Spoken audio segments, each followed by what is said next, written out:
Olá, no programa Pauta Especial de hoje a gente vai explicar como funciona o processo de despedida coletiva de trabalhadores. E vamos falar também sobre como escolher e conservar os ovos que a gente compra nos supermercados e mercearias.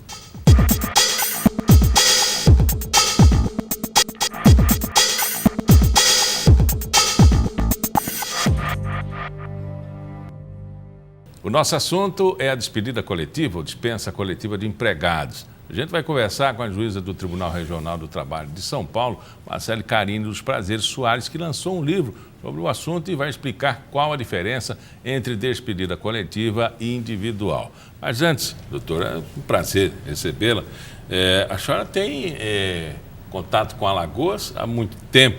A senhora é de Alagoas. De onde? Sim, eu sou de Santana do Ipanema e, na verdade, nunca perdi o vínculo e nem pretendo perdê-lo. As pessoas que eu mais amo estão por aqui, os meus pais, avós, irmãos. Eu acabei indo para São Paulo por causa do concurso da magistratura e fui ficando, me apaixonei pela cidade, mas sempre estou aqui em Maceió. O que tem de melhor lá, o que tem de melhor aqui? Olha, melhor daqui com certeza são as belezas naturais. Não conheço cidade tão bela quanto Maceió. E São Paulo, por outro lado, é a parte cultural, né? Os teatros, cinemas, exposições, isso eu acho que nenhuma cidade do país oferece como São Paulo. E foi isso que me conquistou por lá. Bom, vamos agora falar de trabalho, né? Vamos falar do lançamento do livro e também esse tema que é despedida coletiva, né? Quando isso acontece, doutora? Bem, na verdade, hoje a gente não tem uma legislação própria no Brasil sobre a despedida coletiva. Daí, o meu desejo, né, de desenvolver um tema, uma solução jurídica para esse tema. Isso começou de uma forma mais incisiva nos anos de 2008 e 2009, com algumas dispensas coletivas que foram paradigmáticas, como da Embraer e da Uzi Minas, que são casos que eu trato no livro. E a partir daí o Poder Judiciário começou a dar uma resposta diversa daquela que vinha dando para as dispensas coletivas. Havia um certo entendimento de igualar a dispensa individual à coletiva. E como a gente não possui uma legislação própria, isso foi sendo objeto de estudo dos juízes e dos desembargadores quando os casos chegavam para julgamento. Então, hoje a gente não tem um parâmetro fixo para dizer o que é uma despedida coletiva. O que é que eu fiz no livro? Eu busquei uma legislação na legislação portuguesa e na legislação espanhola, como isso é tratado lá.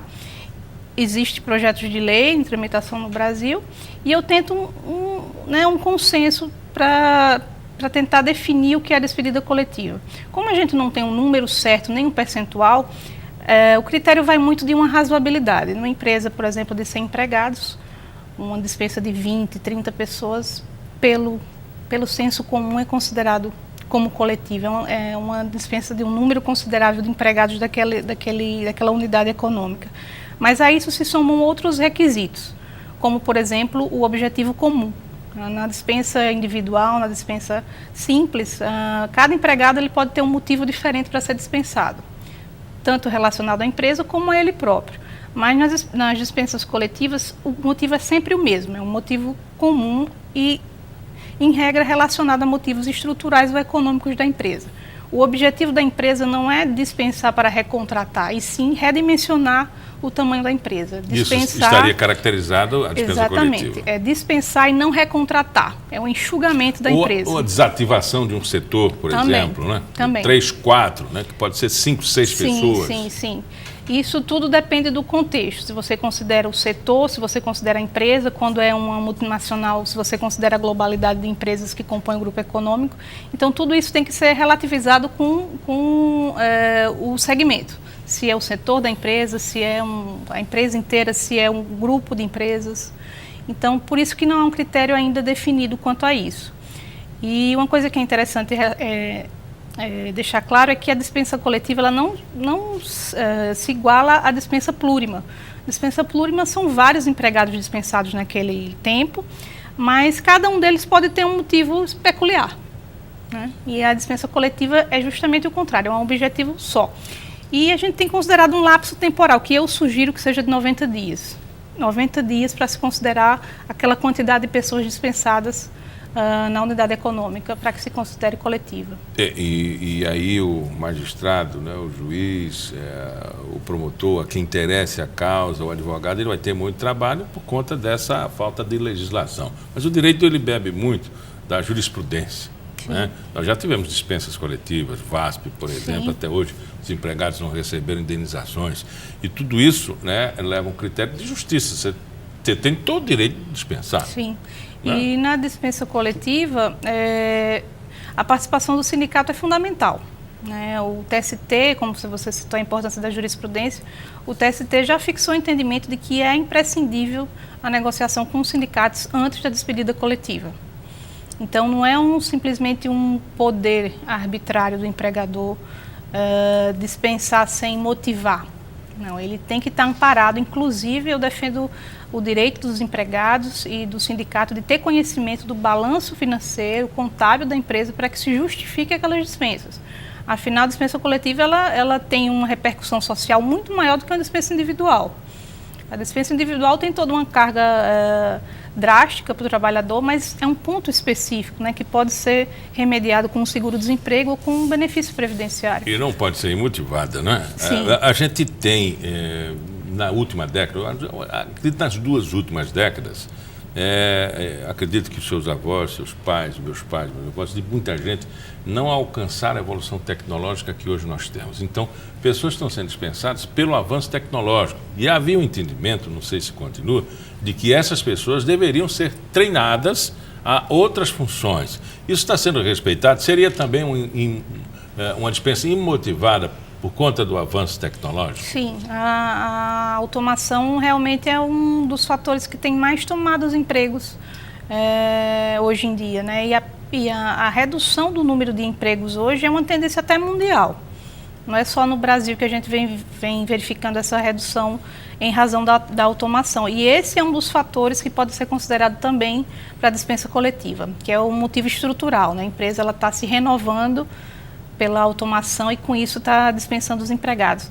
E é um fator que a gente tem que levar em consideração, porque tem uma repercussão também no consumo, né? Se a empresa ela potencializa sua produção com a utilização de novos instrumentos e mecanismos mais evoluídos, mas quem é que é esse mercado consumidor, né? Se o trabalhador está sendo dispensado de forma paulatina. A gente tem que pensar nisso também. Às vezes o custo da produção ele é reduzido pelo corte na folha de salários, mas isso tem uma repercussão direta na sociedade, inclusive quanto ao mercado consumidor. E outras situações que podem agregar valor, não é? Que a empresa pode ser qualificada no carbono, enfim, falta de emissão de carbono por não dispensar empregados, tudo isso na legislação ambiental também, que eu acho que permeia também essa situação, não? Sim. A preocupação com o meio ambiente de trabalho é uma das preocupações mais latentes que a gente tem hoje. Inclusive é um ponto que permeia inclusive a reforma trabalhista quanto à terceirização, né? Porque tem se colocado a terceirização como regra nas reformas atuais. E é uma preocupação nossa, inclusive das associações de classe, dos magistrados, que a gente verifica que o número de acidentes de trabalho e de danos à saúde do trabalhador, em sua maior parte, acontecem com os terceirizados.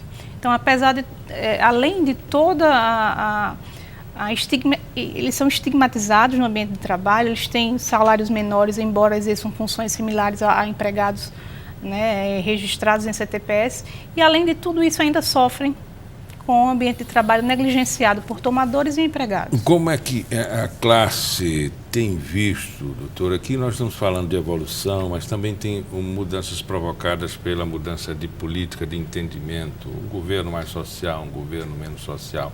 Enfim, sem querer citar nomes, estamos vivendo uma época de muitas mudanças, né? Que são impositivas pelo governo através da votação legítima, né? Ganha a maioria e pede o povo, ou ganha a maioria e ganha o povo, também do mesmo jeito. Mas eu entendo que alguns juízes também estão entendendo que está havendo um ataque sistemático, né, com a reforma da Previdência, com a reforma trabalhista. E alguns já dizem que o tribunal pode acabar. Sim, essa é uma preocupação das associações de classe e que vem se posicionando de forma sistemática contra a reforma da Previdência. Apesar de a gente, né, ser uma coletividade, existem entendimentos diversos para os magistrados, mas a associação, enquanto representante da coletividade dos juízes, tem se posicionado contra, inclusive o Ministério Público do Trabalho. Por quê? Porque é claramente desfavorável à classe trabalhadora. A Constituição Federal, ela é clara ao dizer que os direitos mínimos que estão ali elencados, eles são mínimos, como o próprio nome diz, eles devem ser otimizados. A legislação infraconstitucional, ela deve melhorar a situação do trabalhador e não regredi-la. Então, me parece inicialmente que alguns pontos dessa reforma, se não a maioria, vão de encontro à própria Constituição, né? Então é por isso que há um embate tão grande por parte de juízes e de promotores e mesmo de advogados e parte da OAB contra essa reforma.